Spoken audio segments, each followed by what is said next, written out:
धामणगाव रेल्वेत भाजपतर्फे धरणे आंदोलन करण्यात आलं। विद्यमान सरकारने दिलेल्या आश्वासनाची पूर्तता न केल्याने निषेध करण्यात आला। दरम्यान 7/12 कोरा करण्याची व महिलांवरील अत्याचार थांबण्याची मागणी करण्यात आली। मुख्यमंत्री उद्धव ठाकरे यांनी विधानसभा निवडणुकीत शेतकऱ्यांचा 7/12 कोरा करून कर्जमुक्त करण्याचं तसंच शेतकऱ्यांना चिंतामुक्त करण्याचं आश्वासन दिलं होतं।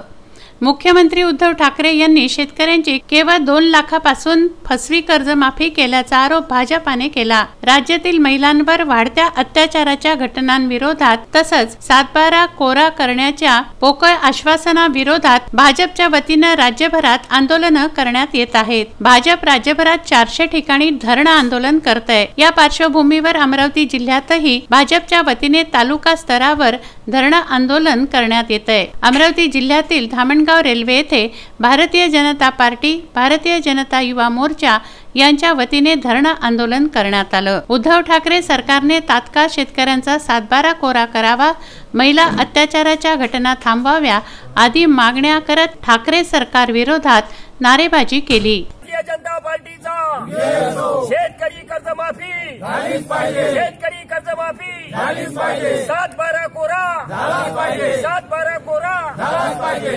स्त्रीवरील अत्याचार बंद करा, बंद करा।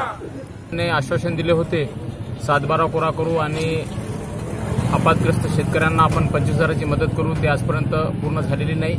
त्याचप्रमाणे राज्यामध्ये महिलांवर अत्याचार वाढत चाललेले आहे।